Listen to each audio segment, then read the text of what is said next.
What you are about to hear is not a podcast. This is a global conversation recorded live in real time with real people. Journalists, business leaders, academics, politicians. I think the term's a deep state. Oh dear. investors, Experts, diplomats. citizens. Coming together from around the world to share their views and ask our guests the questions. If you would like to join this conversation or hear our incredible library of past conversations, please visit our website, pm101.club, and join the fastest growing conscious community on the free internet. Thanks for being here. Enjoy the enjoy. Enjoy the show. Hello, everyone. Welcome back to Politics and Media 101. I'm Jeff Browning, and I'm grateful to you for being here. Today, we're excited to release part of a live conversation, interview, and audience Q&A we had with Emily Brooks, a reporter covering Congress and campaigns at the Washington Examiner, a conservative news outlet based in Washington, D.C. Emily follows the House of Representatives very closely, and in particular, she's an expert on House Republicans. In the early Trump years, many Republicans were really buoyed by President Trump's ability to make their voters excited. At the same time, many of these same Republicans were deeply, quietly troubled by his words towards U.S. allies, the First Amendment, democracy itself. Some Republicans quietly retired at this point, and of those who are still there in the House, many have diverse feelings about President Trump, his rhetoric, and what he means for institutions. As the House GOP figures out its agenda, its position, and even issues of democracy itself, fewer people are better suited to give us a window into their world than Emily. It was a great conversation with awesome audience Q&A. We hope you enjoy it as much as we did. As always, if you like or dislike what you hear, if you want to find out how to join us live almost every day of the week, maybe ask one of our upcoming guests a question, please visit our website, pm101.club or pm101.live. They both work and will get you to the same place where you can find all that and more. Without any further ado, let's roll the tape. Emily, I wanted to start out with kind of, I guess you could say, the current news of the day, or at least the last couple of weeks. Marjorie Taylor Greene has been lashing out at Nancy Mace, and Nancy Mace has been replying on Twitter, calling Marjorie Taylor Greene in emojis batshit crazy. Where does the caucus stand on this issue and this war of words between Marjorie Taylor Greene and Nancy Mace? Well, I think that the conference, it depends on who you talk to. And that's kind of the problem that is popping up over and over again, is that the leadership, as far as Leader McCarthy, Whip Scalise, and Elise Stefanik, who's conference chair number 3, they are laser focused on trying to win back the House in 2022 and then have real power and get to decide things. And all of these infighting issues that are flaring up and getting headlines are really getting in the way of all of that. So for them, the leadership wants everybody to pipe down, deal with their problems separately, let each other do different things. And then you have a faction of people who might agree with Nancy Mace. I talked to her on the day that this all happened, and she was saying that, look, if Marjorie Taylor Greene is going to lie about my record, there was one of the things that Marjorie Taylor Greene said was calling Nancy Mace pro-abortion. And this is a pretty direct insult to Nancy Mace, because she is pro-life but believes in exceptions for rape and incest, and was a rape victim herself when she was a teenager, and then dropped out of high school and had a big, long history about that. So that was a pretty direct cut. And so that really seems to rile her up and make her want to respond and kind of come down on the side of wanting to tamp down on that faction of the Republican Party that's more like Marjorie Taylor Greene, Paul Gosar, a lot of their Freedom Caucus friends that a lot of members think are just sort of rabble-rousers. On the other hand, you have a lot of people who are like Marjorie Taylor Greene. Mary Miller, who is a freshman Republican from Illinois, actually also chimed in on Twitter and said, I stand with Marjorie Taylor Greene. And these are a faction of Republicans who think, look, We are extremely conservative. We need to not be afraid of saying what we think. We need to not capitulate to the Democratic Party, and we need to essentially hold the rest of the Republican Party accountable to these aggressive, confrontational, Trump-like tactics and conservative values. And that's basically what the Freedom Caucus is all about, too, is just being really holding the rest of the party accountable, whether it be on tactics or conservative principles that they think the leadership is not holding to. So those really exposing a lot of the divisions over the style of the Republican Party, at least on the House side, and their identity and where they go from here. Yeah, so this is so fascinating. I want to play on a little bit of what you touched to, which is the dynamic between House leadership and the more fringe of the party. When I was in the House 2014 through 16, I worked for, as I mentioned earlier, a pretty prominent, very prominent Tea Party member, Tim Huelskamp. And there was a major rift between the Freedom Caucus and leadership where before I got there, John Boehner went as far to strip committee assignments from Huelskamp, Amash, and I think Walter Jones. And he stripped those assignments for nothing even remotely close to what's happening with Lauren Boebert and Paul Gosar and Marjorie Taylor Greene. It appears now, though, like leadership is taking the side with the more fringe elements of the caucus because they're letting these fringe elements be racist and xenophobic and not take that action and forcing the Democrats to take that action. So Marjorie Taylor Greene claims that she isn't fringe. She represents the base of the party in the House. From your perspective, does leadership today agree with Marjorie Taylor Greene's assessment? And is that why they're not maybe coming down on some of these really disgusting comments and videos?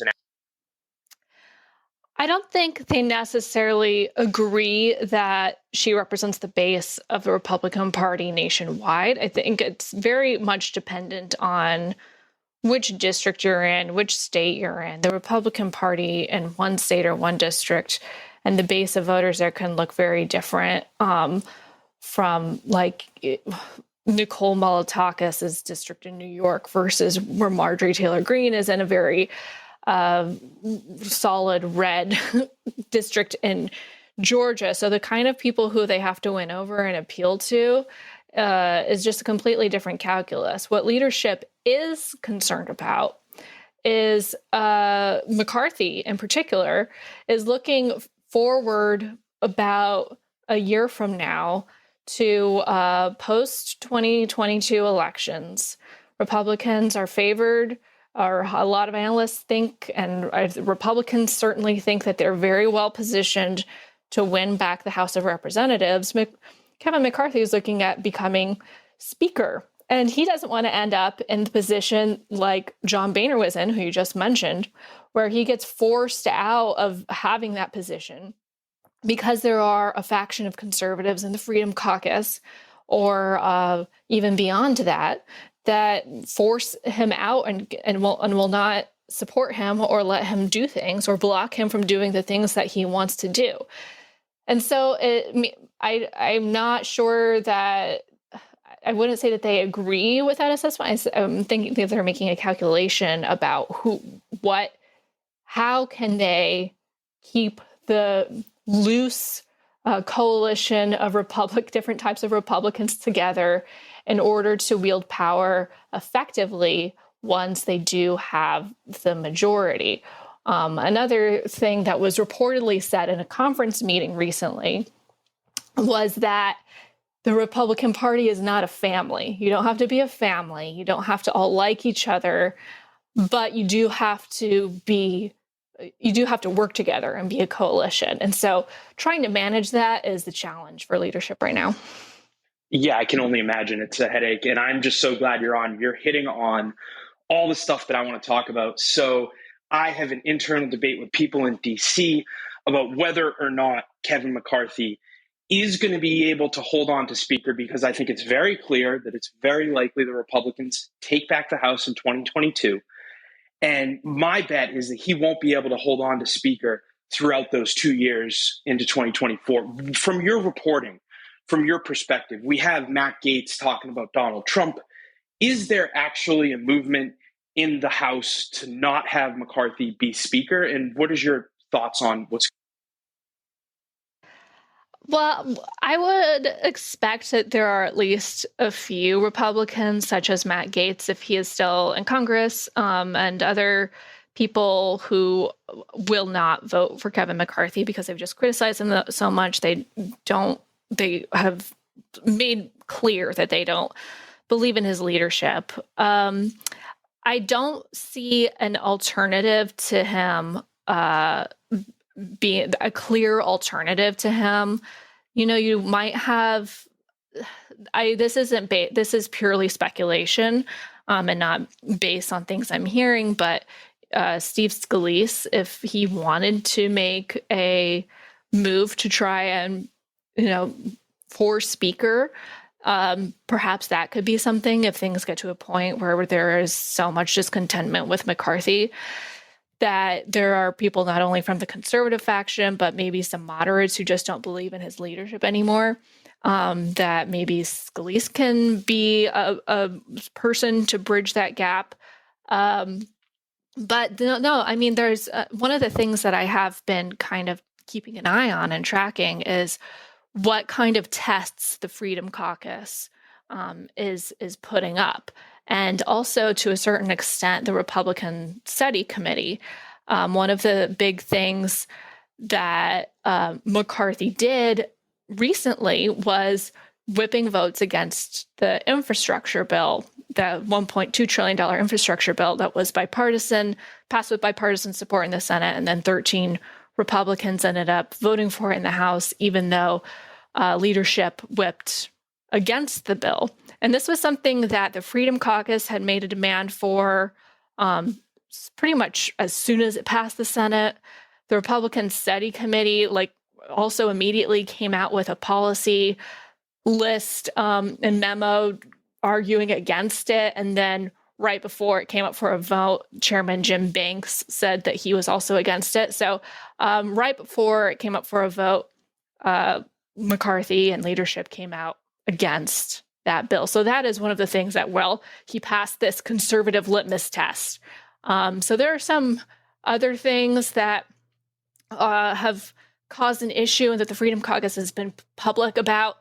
One of the things that McCarthy did do that seemed to get some respect among conservatives was when he had that House-style filibuster a couple weeks ago, where he had this magic minute in the House. You can only speak for a allotted amount of time, but to make a point, McCarthy had this magic minute, and in the House, you have rules or sort of a tradition to where you will not interrupt the leader of a party like Nancy Pelosi or Kevin McCarthy when they're speaking, and he spoke for 8.5 hours. I forgot the exact number of time. He beat Nancy Pelosi. Made a point to beat Nancy Pelosi's record by a couple minutes or about 10, 15 minutes there.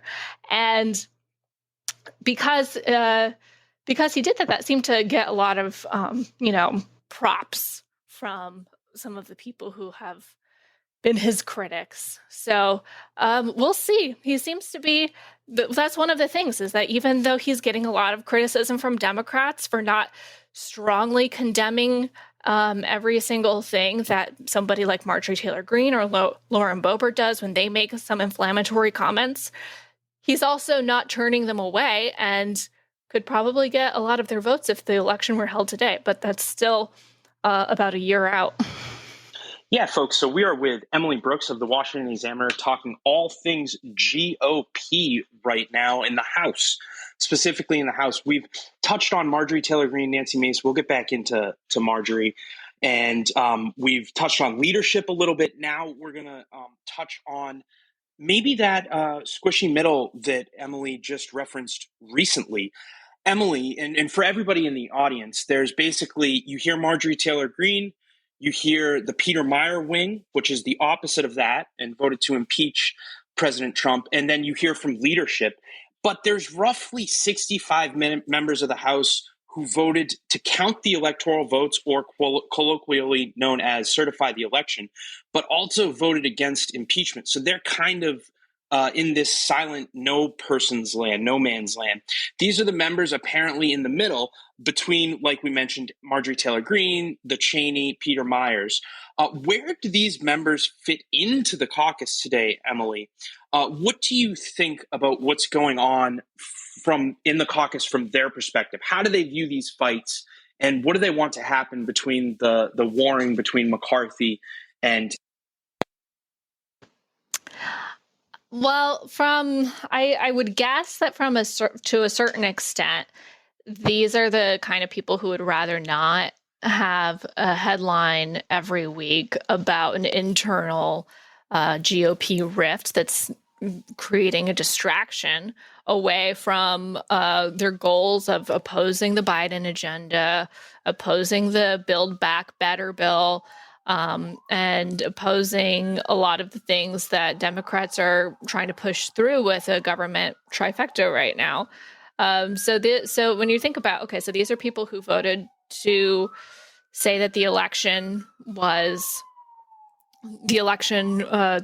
in favor of certifying the election results, but not to impeach Trump. Interestingly, one of those people is Chip Roy of Texas, who is a very vocal critic of a lot of things that leadership does. But he made it a point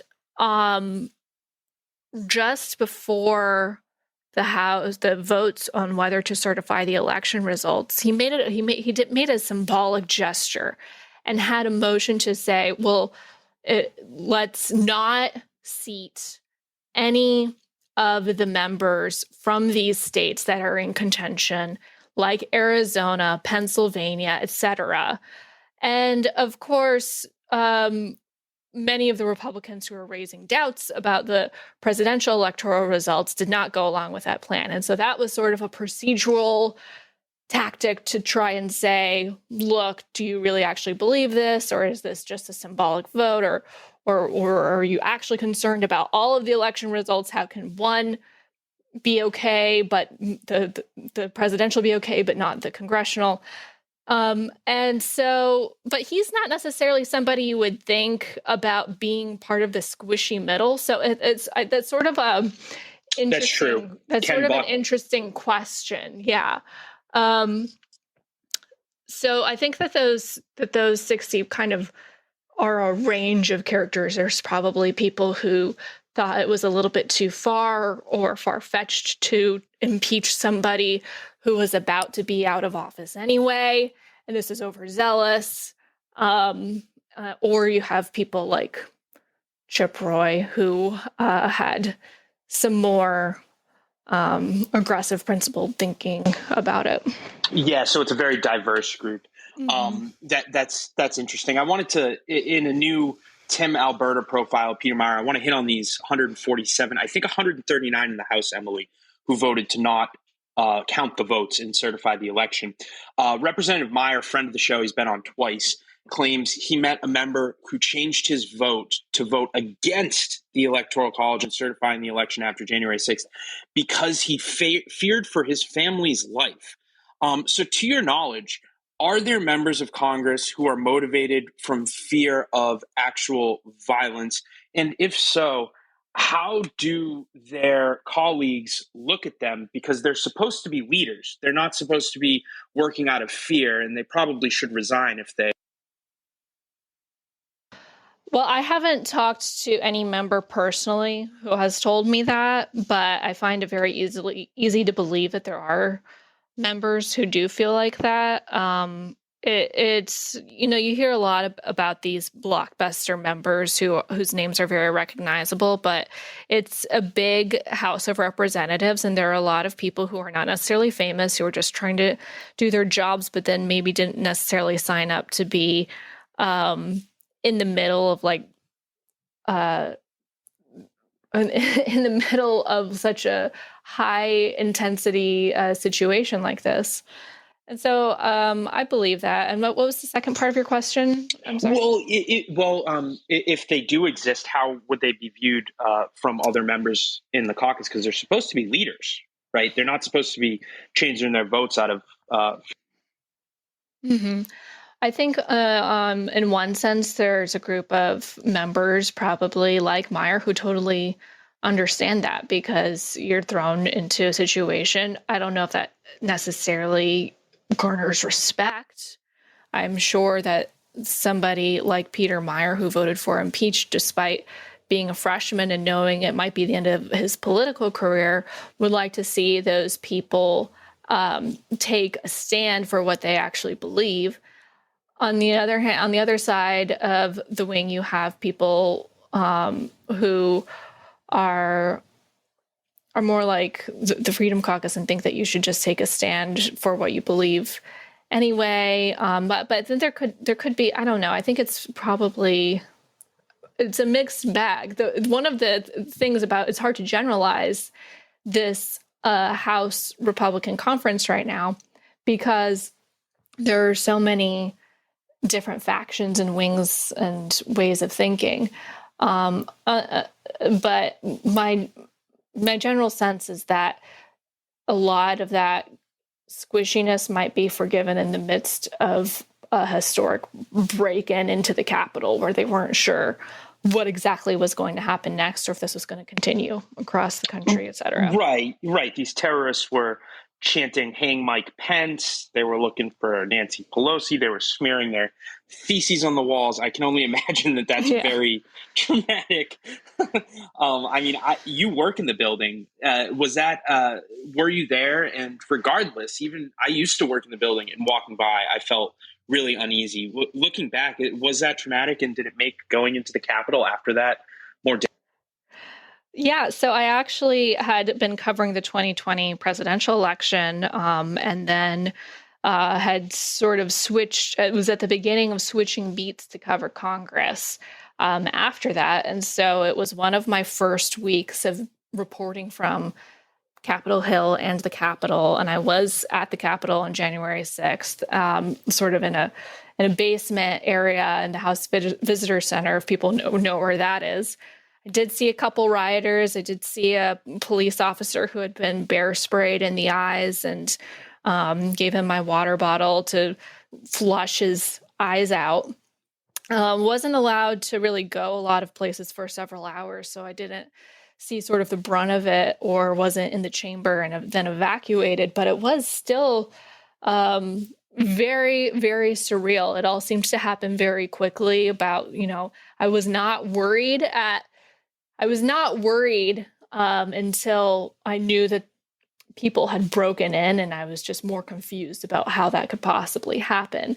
Personally, I do not feel very traumatized by the situation, but I think I have a high tolerance for things like that. And I also did not feel in imminent danger because of the area where I was. You would have had to know what it was and where it was in order to get there. Yeah, the basements of those buildings can be rather tucked away. So that is good to hear, though. It sounds like maybe you should be a war correspondent in the future. I would have been freaking out.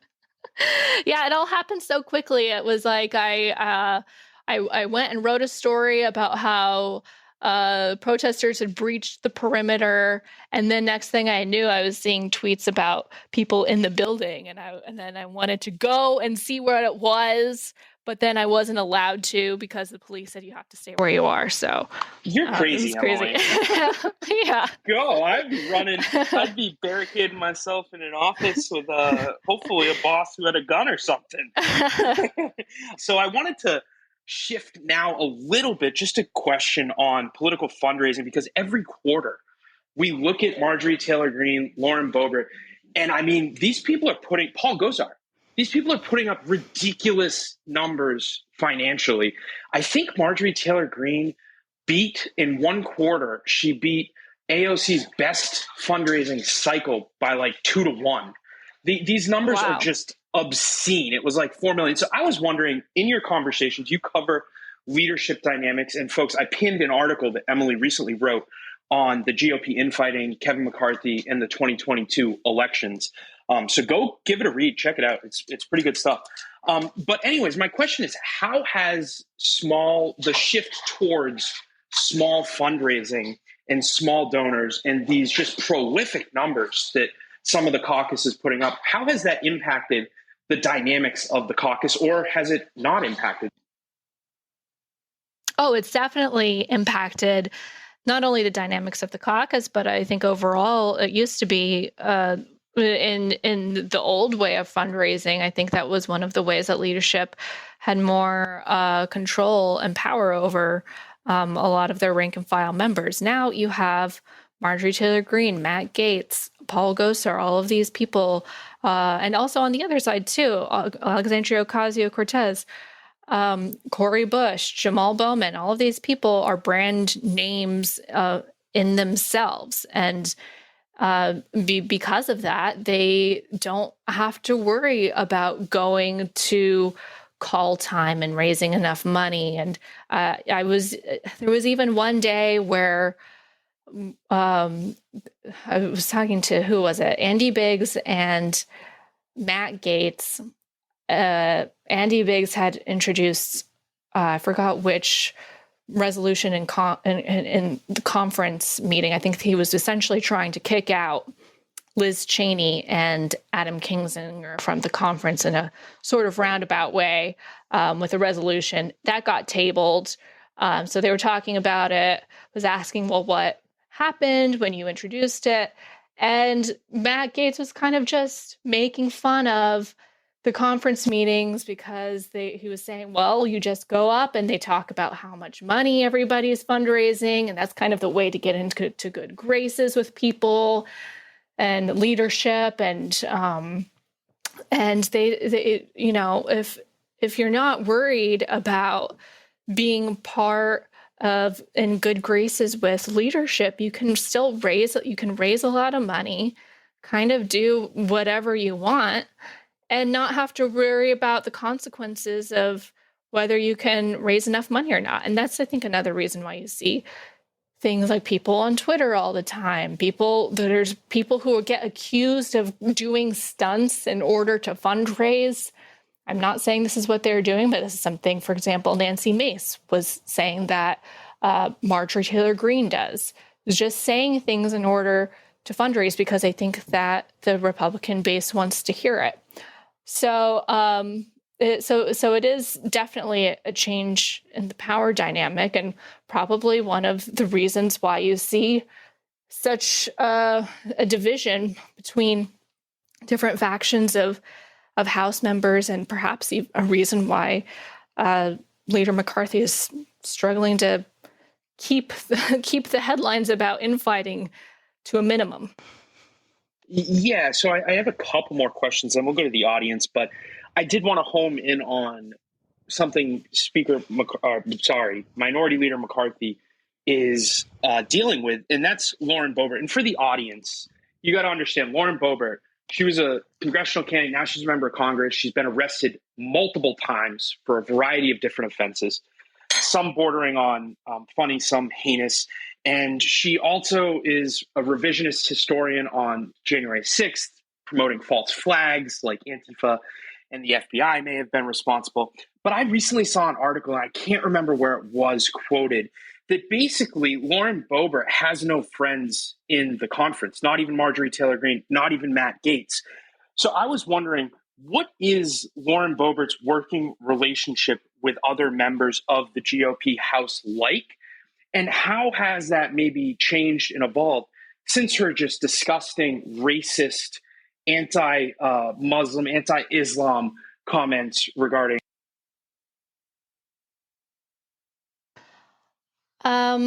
So I'm going to look up that article that you said. From when I interviewed Lauren Boebert, this was months ago. This was in June. She told me that Arizona Congressman Andy Biggs, who's the outgoing chair of the House Freedom Caucus, was basically like her mentor, essentially, and that she was close with him. She really respected him and admired him. I'm not sure if they're still that close. She has spoken at Freedom Caucus press conferences. That's not necessarily an indication of their working relationship, though. During just a random observation. I'm not sure if this really means anything, but she does tend to sit and hang out in sort of the area around her other fellow Freedom Caucus members when there are people voting in the chamber during a vote series, and right after the whole blow up with her comments about Ilhan Omar going viral. Marjorie Taylor Greene did try, it seemed like she was waiting to talk to her. There were other people talking to her in the House chamber. So it's not like they're completely ignoring her. I'm not sure what they were saying. I don't know how close they are, but those are just my observations to speak to that. No, I appreciate it. It's just a little bit of gossip that I was very keen on hearing, because I can only imagine that, having been a Republican staffer, that her comments have really turned off a lot of people, and that she really doesn't represent the GOP. And maybe that's some of Kevin McCarthy's concern in your article heading into 2022. So I guess I have one more question. Then we'll go to the audience. We'll start with Kelly, and then we will go to Megan.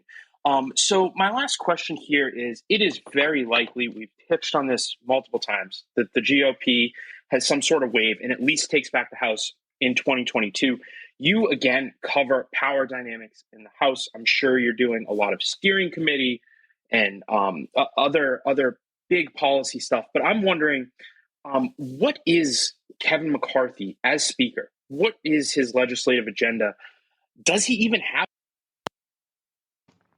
Yeah, I think this is something that he is focused on having. I know there are a lot of Republicans who do not want a repeat of what happened under Trump, to where they had the House, the Senate, and the White House, but were so paralyzed among their infighting that they could basically not get a whole lot done. They couldn't repeal Obamacare. They didn't have a plan ready to go for that.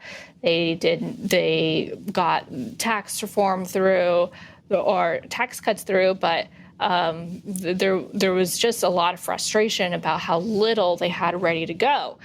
Meanwhile, you have Democrats here packing everything they could possibly think of into a reconciliation bill and trying to push that across the finish line.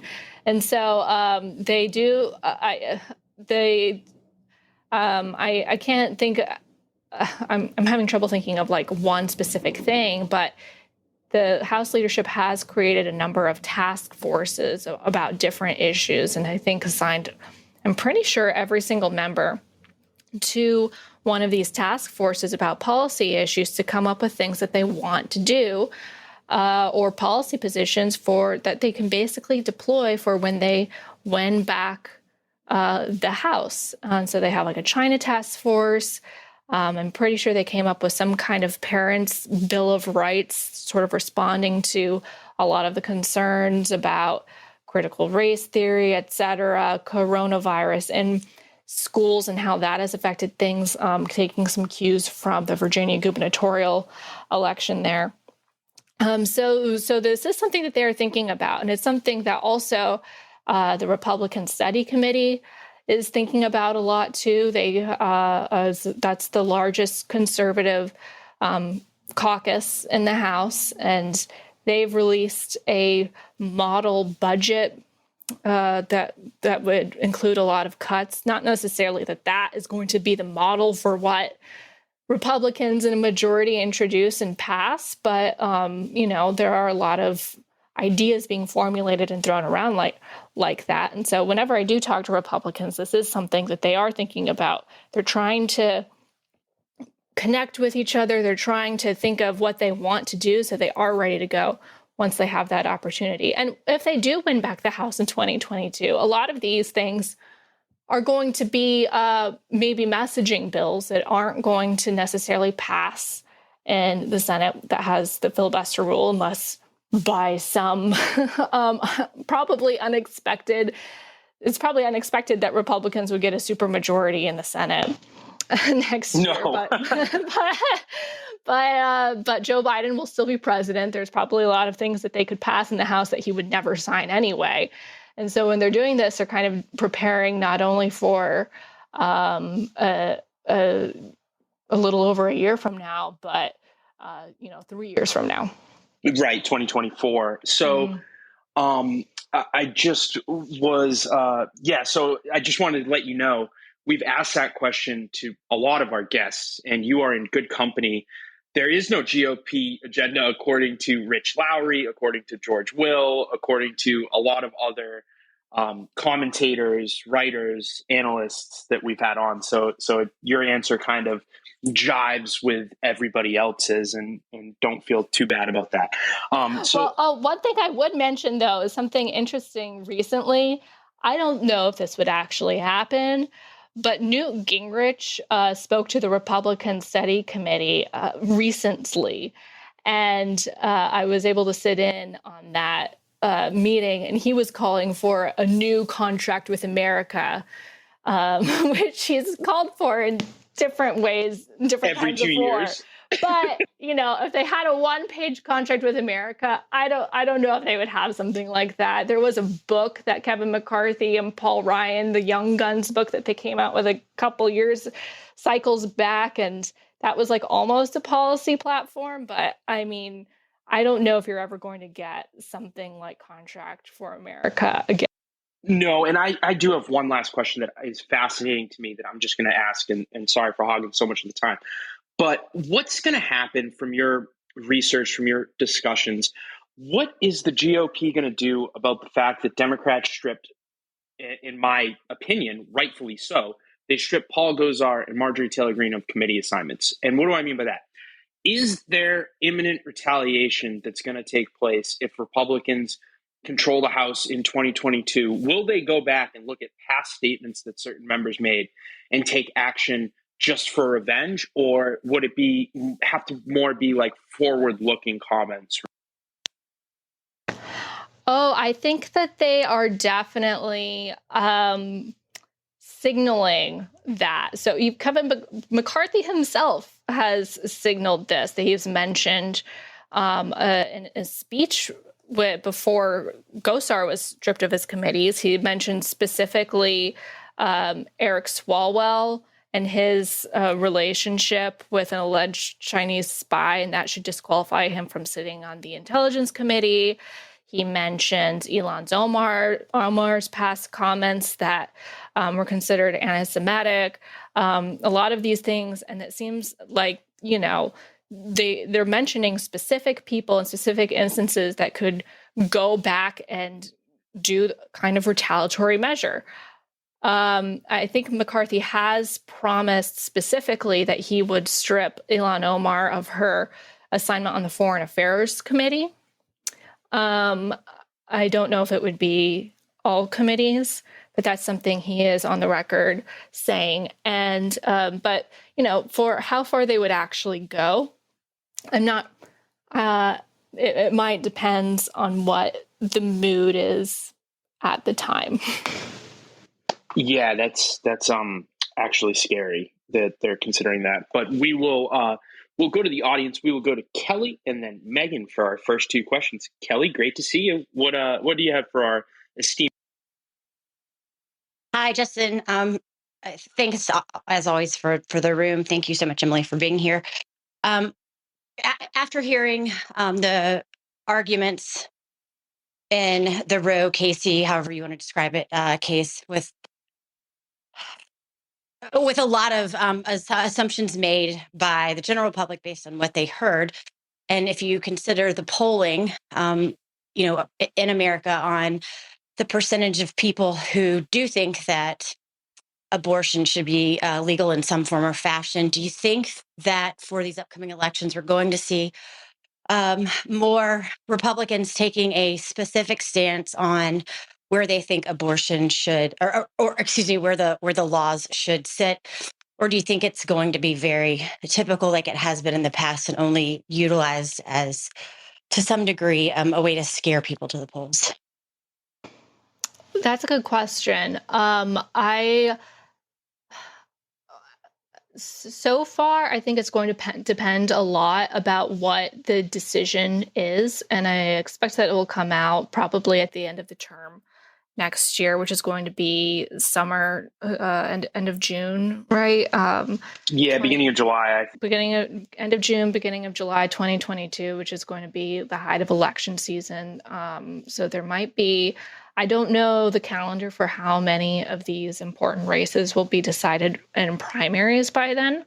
But that could definitely come up in a lot of Republican primaries if it's sort of depending on what the decision is. I was actually also talking to a colleague of mine today, and something that we were discussing is, well, if the Supreme Court did actually overturn Roe, could that actually be very detrimental to Republicans and kind of, or at least significantly chip away at whatever perceived or actual advantage they have in the election cycle, because it would just inspire so many pro-abortion voters and activists to kind of get enraged and then want to go out and want to vote. So I think what the response for Republicans will be might depend on that. I haven't seen, even with the arguments happening last week, too much,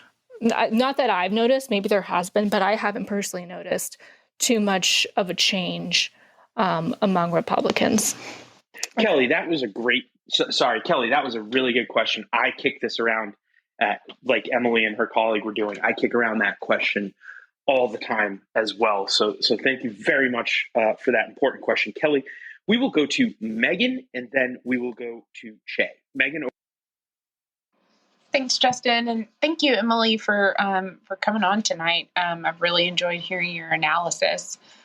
Back to the issue of a potential Republican platform when you're talking about candidates running in 2022. How important do you think it is for the party to have firm policy, agreed upon policy positions, as opposed to just running as not the Democrats, given how voters are feeling right now about things like high gas prices, inflation, and even the administration's current handling of the COVID pandemic? Thank you. So from a campaign perspective, as somebody who has covered a lot of campaigns as well, I honestly don't think that it's crucial for Republicans to have a set out list of policy priorities to campaign on. I think they would do that if they thought it would help them win voters. But when you do something like that, from a political and tactical perspective, there's always the risk that you put something down on paper, you say you want to do it or are going to do it. But do you actually have the support within your own party to do that? Do you have the political willpower to do that? There could be a lot more downsides to that than actually doing it. And then in the last cycle, the Republican Party in 2020 didn't even come up with a new national party platform.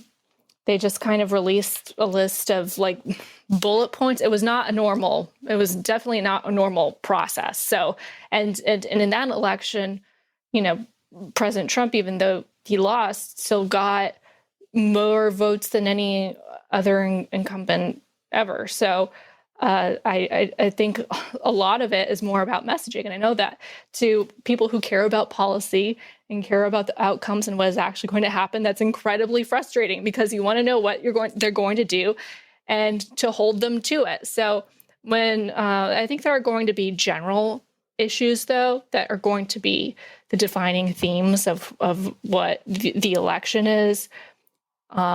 Election integrity, that nebulous idea, is something that a lot of Republicans are still talking about, not as much as they were at the beginning of the year, but we'll see if they come back to that. There have been people who campaigned on that, but that's always something that happens. So we will go to Che, and then we will go to Greg Sattel. Great. Thank you so much. And Justin, thank you for yet another great room. Emily, I kind of wanted to follow on, I guess, maybe a little bit to the question that Megan asked. And maybe this is a bit unfair of a question, but if we kind of step back and we take the elements that you just talked about how in 2020 the GOP didn't field a platform, and then even in this cycle, you and a lot of other experts seem to be kind of struggling to figure out exactly what that GOP platform is, aside from we're not the Democrats. From a larger scale perspective, is it unfair to sort of be concerned that there might be some sort of ideological purge happening where, like I'm thinking of Matt Gaetz's, speech at the podium yesterday talking about, hey, when we regain control, it's me and Gosar and MTG, we're kind of at the forefront here. I'm just curious about your thoughts on that, and then how that tees up, a possible return for Trump in 2024. So thank you.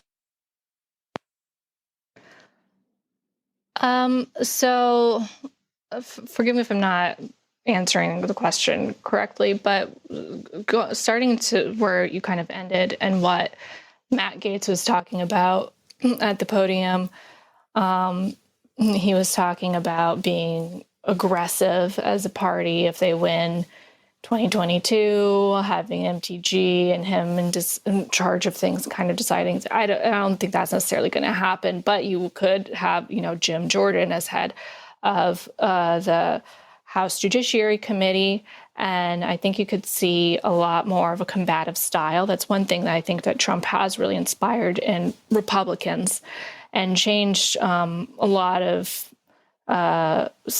change the party stylistically as being really aggressive, retaliatory, and vindictive in some senses, really just angry, a lot of anger directed at the other side. And so doing things like investigations, going back, you still have the Durham, the Durham investigation into the investigation.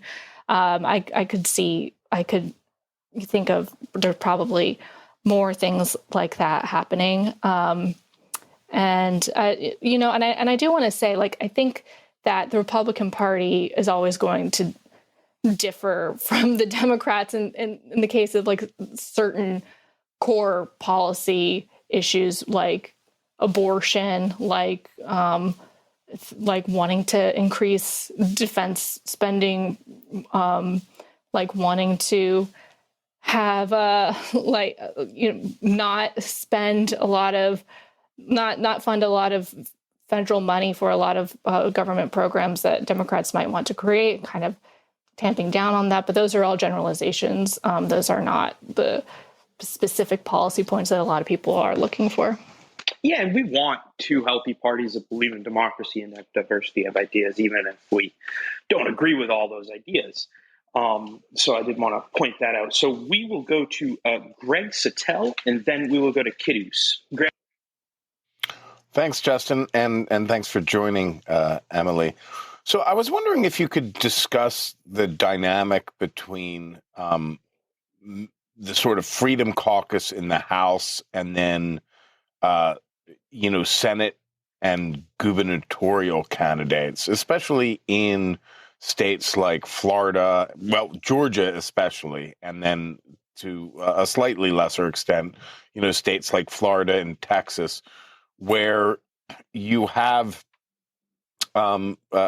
Senate and gubernatorial races that are going to be quite contentious, and you can just imagine Kemp or Perdue or whoever's the nominee for governor in Georgia. Marjorie Taylor Greene could really hurt them. What are they talking? What's your reporting on how they plan to do that, whether it's Marco Rubio or DeSantis or, in Texas, whatever? Is there a clear strategy there, or how do you mean as in candidates who are trying to win primaries against somebody who would be more like a Marjorie Taylor Greene, or with her interference?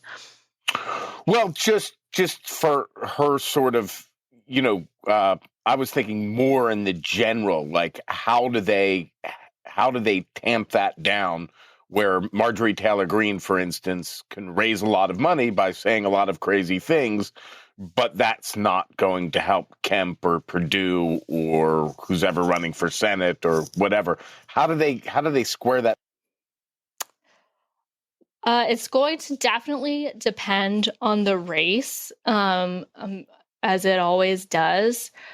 But I think that the most recent gubernatorial election in Virginia, where Glenn Youngkin won, is what a lot of people think is sort of the model for dealing with this and walking this thin line between, you have the activists on one side who are really intense, and then, but also needing to be more not necessarily moderate, but a kind of a style of Republican that can win in a swing state like Virginia. So in districts and in races that are similar to that, I think you're going to see a lot of candidates try and emulate what he did, which is talk about education issues and talk about wanting to tamp down on and ban critical race theory in schools, which got a lot of conservatives incredibly excited about his campaign. They came out to vote for him. And he also happened to be running against Terry McAuliffe, whose strategy of trying to tie Glenn Youngkin to Donald Trump just did not work. Really, that's how he won that race and got across the finish line. It's going to be different in states. So in Georgia, that's going to maybe be a similar situation because it's going to be more of a purple state now. But in races that are more Republican, it might not really even matter because whoever wins the primary is going to win the general election. But yeah, definitely in more swingy purple districts, I think that Glenn Youngkin has created the model for that. So we will go to Kidus and then we will go to Ben. Kidus, over to you. My question is, there's been some articles lately about if Mitch McConnell, and I don't know if you guys have already talked about it in this room, but is Mitch McConnell facing issues maintaining control of his caucus in the Senate? And two, is for the 2022 cycle, if Republicans gain control of both the Senate and the House, is Kevin McCarthy, is it likely that he'll maintain his hold on the caucus, or is there any truth to the idea that they're going to use Trump as some sort of the idea of Trump getting into the speakership to rile up Republican vote? Thanks for the question. I tend to cover the House more than the Senate, so I'm more familiar with that. I'm not sensing a lot of concern about Mitch McConnell's hold over Senate Republicans at the moment. They are in the minority, though. So if there's going to be more of an opportunity for conservatives to pressure leadership, that's going to come a lot more if and when Republicans have the majority.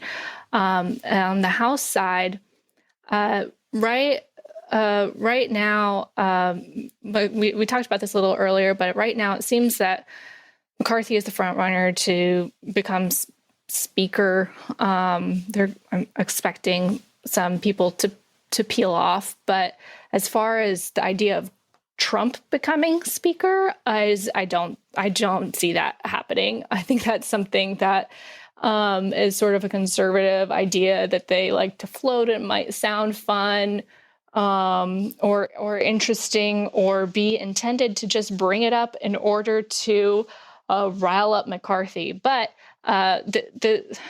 both Matt Gaetz and Steve Scalise and Elise Stefanik were asked about this either yesterday or today. Matt Gaetz has been floating this for months and said that he would support Trump as speaker and has talked to him about it. He doesn't say what Trump's whole thoughts on it are. Steve Scalise says, let's not measure the drapes before we actually win the majority. And Elise Stefanik signaled that she would support Steve Scalise and Kevin McCarthy if the Republicans did win the majority. And so kind of implicitly saying that she wouldn't support Trump.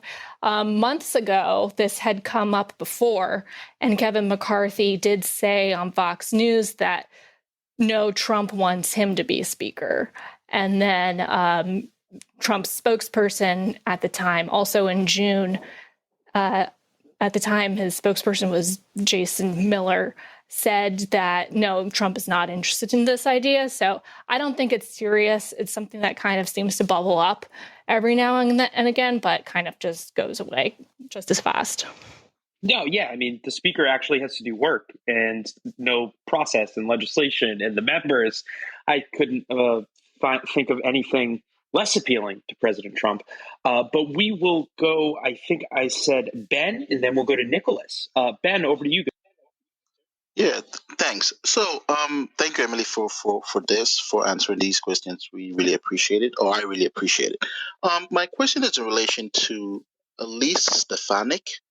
I know when they stripped Liz Cheney of her leadership role and putting Elise Stefanik in place of her, there was a lot of drama and news and brouhaha related to that. Since she's been in that role, we don't really hear much about her. Do you think she's had much impact in that role? And secondly, with Trump being totally against Liz Cheney, do you think she still has any chances in Wyoming, taking on Trump? Or do you think it's dead in the water for her? Thanks for the question. I have actually been to Wyoming to cover the primary race against Cheney on the ground. So I love this question. I'll start with that one. I think that I haven't looked at it too closely in about a month or two, but from what I remember, there's a possibility that Liz Cheney wins the primary. Absolutely, still.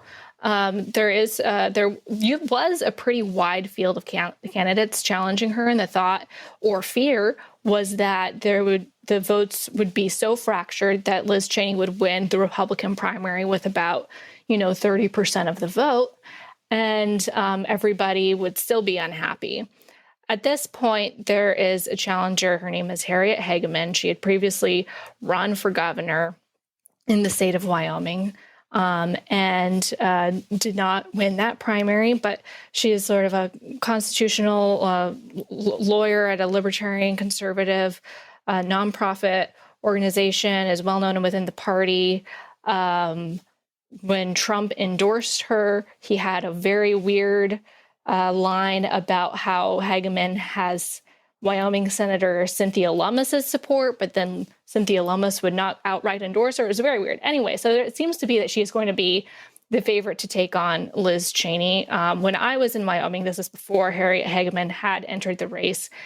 And Cheney still does have her political apparatus operating at full speed. She's still plugged in. There's still, even though it's a very Republican state, there's a pretty strong faction of Republicans who were not they were like, well, I kind of still like Liz Cheney, even though she did vote to impeach Trump. And so there's a possibility. It's not looking too great for her now from the last polls that I've seen. As far as what Elise Stefanik has done so far, I think that when she replaced Liz Cheney, the goal of a lot of the Republicans who wanted Liz Cheney out was that they just didn't want their top person who was supposed to be, the conference chair position is supposed to be sort of the messenger for the conference. And so they just wanted somebody who could articulate the core messages that basically everybody could agree upon. And I think that in that sense, she's done a pretty good job so far. She did have a baby in the last couple months. And so there were a couple weeks where she was out tending to her new baby. So from the rumors are that she has agreed to serve only one term in this role, and that she is angling to have a committee chairmanship in the next Congress. So we'll see if she still is interested in that when the time comes. Thank you for those questions, Ben. And you're a new voice, and we love new voices, so we hope you come back. We will go, I think our last question of the night will go to Nicholas, and then I will obviously thank Emily and kick it to her for final thoughts. Hey guys, thanks first of all for your insight tonight and all the comments that you guys have shared. I just have a general question with regards to some of the data that you guys are kind of pointing to with regards to the topic. So I'm hearing here on the stage, like the talk about the GOP infighting, and I live in the great state of Florida, where 82% of Republicans still plan to back our incumbent Republicans, Rubio and DeSantis, regardless of the infighting that I keep hearing that is happening on the stage. Do you know, is there any data to really validate that this infighting that's happening right now is impacting actual elections across the country on a national level? Because every source that I've looked at this point still points to the Republicans maintaining control in Florida, and then on a national level, retaking the majority of the House seats that they're going after. So I guess I want more insight on where you guys are seeing the data that will support this trend, this GOP infighting trend to be actually lead to lost election. Well, when you're talking about data, I mean, there's not like a poll out there saying that, well, I'm a voter and I'm not going to vote Republican anymore because of this. I will say that it does impact national races in the sense of painting Republicans to the voters who are swing voters, who are going to be in those districts that are going to decide the outcome of who retains control of the House, or not even who retains control, but by what margin. Isn't going to be a slim margin now, like House Speaker Nancy Pelosi has, where it's like she can only afford to lose 3 votes before she needs Republican help. And that affects a lot of the things that she can and can't do. Or is it going to be a wide majority where they don't have to worry about that so much? And so Hakeem Jeffries, who is the Democratic chair of the House Democratic Caucus, has for the last couple weeks in his weekly press conference loved to highlight the GOP infighting. The Democratic National Committee has sent out email blasts saying, look at these Republicans in disarray. So I think I don't know what the specific data that they're looking at is, but all of the signals that they're sending out is saying that they think it is helpful for them to highlight this GOP infighting, highlighting these comments from Lauren Boebert, highlighting Marjorie Taylor Greene screaming at people in the halls. Hakeem Jeffries actually had a big sort of chart sign and blew up a tweet of Marjorie Taylor Greene's that we talked about at the very beginning of this session that said that she represents the 70% Republican base. And that is the message that Hakeem Jeffries of the Democrats wants to put out in that ether. So from his perspective, he loves pointing out this stuff. So if Hakeem Jeffries thinks that it helps him to point this out, then I'm going to believe him for now until I see some harder numbers. Emily, what do you want to leave the people that have come in and out of this room listening to you with? Final thoughts. It could be on the GOP, could be on Congress, could be on anything, could be on Christmas. It could be positive, negative, or somewhere in between. But what are your final thoughts? Oh, wow. I would say that from covering what I'm covering every day from a Republican perspective, one of the things that I'm going to be looking at going forward is what a lot of people have brought up is what are the Republican policy priorities, specific things that they want to get done when they win the majority, and how are they going to handle that? Are they ever going to come up with a healthcare plan that we've been asked and wondering about? And Trump said he was going to come up with a healthcare plan for forever, and it never happened. And then on the Democratic side, really, really interested to see how this Build Back Better bill turns out in the next couple weeks, and whether it does actually help Democrats if and when they do get it passed and signed into law. It looks like it would probably be there in some form. if voters do care about it and think about it when they're going to the polls, because that is the major argument from a lot of the more progressive wing of the Democratic Party, is that they need this in order to show voters they're doing something. Does it actually have an impact or not? Or are there going to be other things on their minds? That's all we have for you today. Again, huge thanks to Emily for coming out, to our audience for their questions, and to you for being here. If you like or dislike what you hear, if you want to find out how to join us live almost every day of the week, maybe ask one of our upcoming guests a question, please visit our website, pm101.live or pm101.club. They both work and will get you to the same place where you can find all that and more. This has been Politics and Media 101, produced in partnership with Clubhouse. I'm Jeff Browning. On behalf of Justin Higgins, our co-founder, and our team, thank you very much for being here. We hope to see you and hear from you soon.